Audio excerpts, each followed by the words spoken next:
High বন্ধুরা, কেমন আছো? আশা করি ভালো আছো। আবারও নিয়ে চলে এলাম নতুন একটা ভিডিও। ভালো লাগলে লাইক কমেন্ট করবেন, আর সব বন্ধুদের কাছে ভিডিওটা পুরোপুরি শেয়ার করে দেবেন। আর পুরোপুরি ভিডিওটা দেখবেন, টেনে টেনে দেখবেন না, তাহলে কিছুই বুঝতে পারবেন না। যাই হোক, দেখতেই পাচ্ছ আজকে ঘরে থাকা মাংসর তরকারি অল্প থাকলে কি করবেন সেটা দেখে নিন। ঝটপট দেরি না করে চলো তাড়াতাড়ি করা যাক। অল্প তরকারি থাকলে কি করবেন? বাচ্চাদের খাবার বানাতে গেলে অল্প তরকারি আছে, মাংসর তরকারি, তাড়াতাড়ি করে ঘরে থাকা ভাতগুলো, বাচ্চারা বেশি বাইরের খাবার বেশি পছন্দ করে, সেরকমভাবে বাইরের খাবার ঘরে বসে করা যাবে। অল্প করে মাংসর তরকারি ছিল, সেটাকে নিয়েছি, নিয়ে কড়ার মধ্যে দিয়ে দিয়েছি। রান্না করা তরকারি ছিল অবশ্য। এবার মাংসগুলো ছোট ছোট করে আমি খুন্তি দিয়ে ঝোলটাকে পুরো অবশ্য কড়ার মধ্যে দিয়ে জ্বালিয়ে নিচ্ছি। নিয়ে খুন্তি দিয়ে মাংসগুলো ছোট ছোট করে কেটে দেবো। এবার কেটে দিয়ে তরকারিটা ভালো করে আমি অবশ্য জাল দিয়ে নিচ্ছি। তরকারিটা অবশ্য অলরেডি জাল দিতে হবে, হালকা একটু লবণ দিতে হবে, একটু লঙ্কার গুঁড়ো দিতে হবে। দিয়ে এগুলো তরকারিটা আবারও ভালো করে একটু ভাজা ভাজা মতন করে ফেলতে হবে। হালকা একটু গরম মশলা দিতে হবে। অনেক সময় বাইরের খাবার করতে গেলে যেমন গোলাপ জল টল দেয়, আমি অবশ্য গোলাপ জল টল দেবো না। যেটি হোক, বাচ্চা খাবে, আবার গোলাপ জল খেলে পরে অনেক সময় ঢেকুর ওঠে তো। আর অবশ্য বাচ্চাদের খাবার এইগুলো বেশি পছন্দ করে, বাইরের খাবারের মতন সবসময় ঘরে এই রেসিপিগুলো করে দিলে বেশি পছন্দ করে। যাই হোক, এখন আমার দেখতেই পাচ্ছ অল্প একটু তরকারিটা সেটাকে কড়ার ভিতরে দিয়ে পুরোটা টানিয়ে নিয়েছি। নিয়ে এবার ঘরে থাকা যে ভাতগুলো, এবার ভাতটা অবশ্য ঠান্ডা হতে হবে, গরম ভাত দেওয়া যাবে না। গরম ভাত দিলে পরে কড়ার মধ্যে পুরো চিপটে যাবে। যাই হোক, এবার আমি কড়ার মধ্যে ভাতটা দিয়ে দিচ্ছি। এবার ভাতটা দিয়ে এবার কিছুটা ভাত যেটুকু লাগবে আর কি সেটুকুই দিয়ে দিচ্ছি। অল্প তরকারি থাকলে অবশ্য ভাতটা তো খাওয়া হয় না, সেই কারণে আমি কড়ার ভিতরে এই ভাতটা পুরো দিয়ে দিচ্ছি।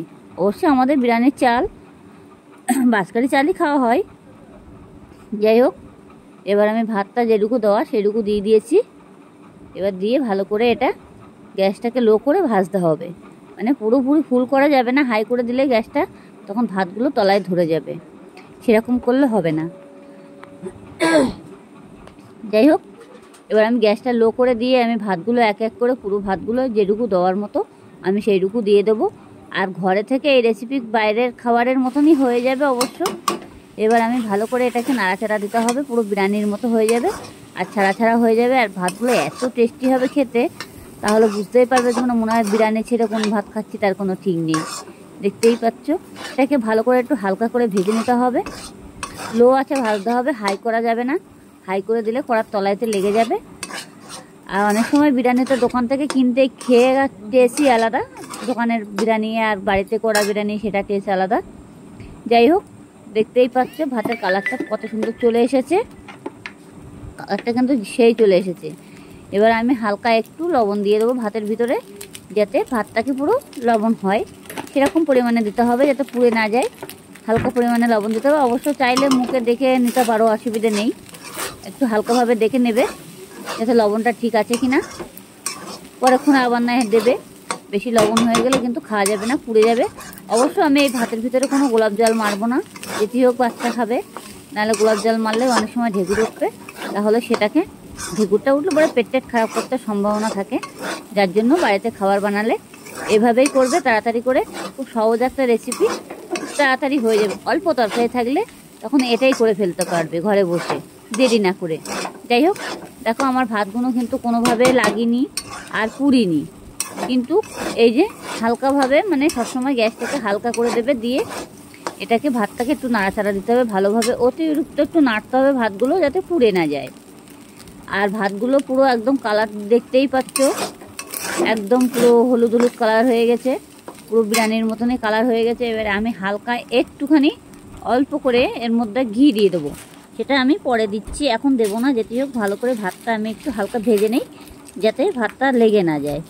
আর ঘিটা দিলে পরে ভাতটা পুরো ছাড়া ছাড়া হয়ে যাবে, আর কোনো থাকবে না, দলা যে ভাতটা দেখতেই পাচ্ছে সেটা থাকবে না।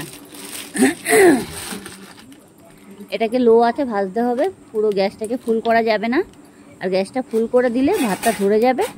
আর যেটি হোক কড়ার মধ্যে, আর অবশ্য তো এটা ঘরে থাকা মাংসের তরকারি যেভাবেই করে আর কি, সেরকমভাবেই করতে হবে। যেটি হোক, যাই হোক, দেখতেই পাচ্ছ আমি হালকা তার মধ্যে এইরকম ঘিটা দিয়ে দিয়েছি। দেখতেই পাচ্ছ অবশ্য আমার ঘিটা ফ্রিজে ছিল, জমে গেছে। এবার আমি গরম ভাত তো, ভাতটা কড়ার মধ্যে গরম, অবশ্য অসুবিধা হবে না, এমনি ঘিটা গলে যাবে। যার জন্য আমি অলরেডি ঘিটা দিয়ে দিয়েছি। দিয়ে এবার ভাতটাকে আমার একটু ভালো করে নাড়তে হবে, তাহলে ভাতটা পুরো ছাড়া ছাড়া হয়ে যাবে। ভাতটা একদম পুরো দেখতেই পাচ্ছ, মানে কোনো দলা ভাব থাকবে না। আর যেমন বিরিয়ানি যেমন হয় তেমনভাবেই হবে।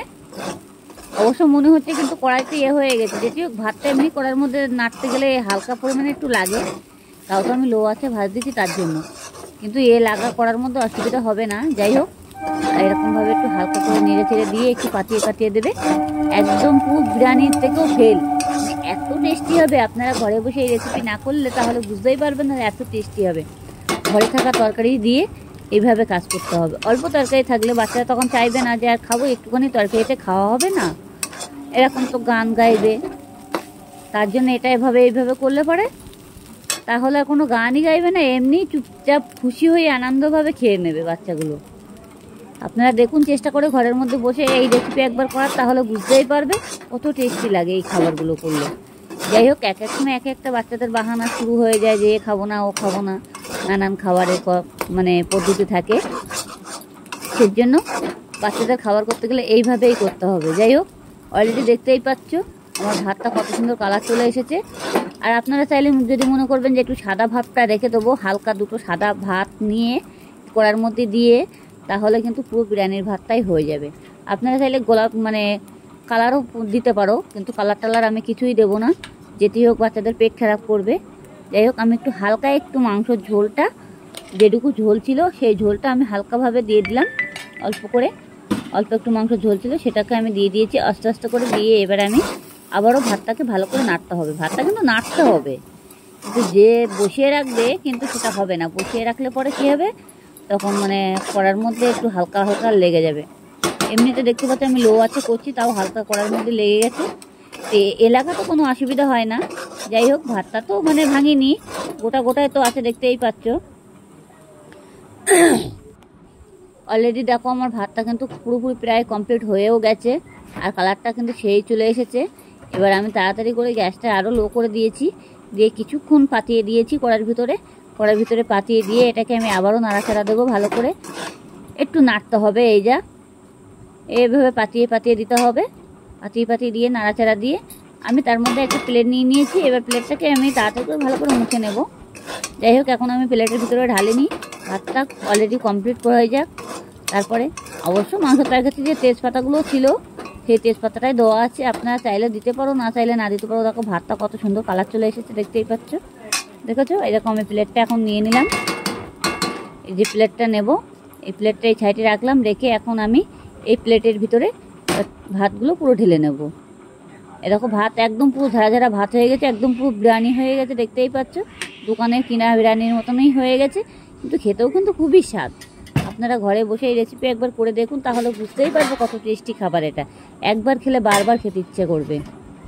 আর বাচ্চারা তো এসবগুলো বেশি পছন্দ করে না, আর বাচ্চাদের মুখরুচি খাবার এইগুলো বেশি।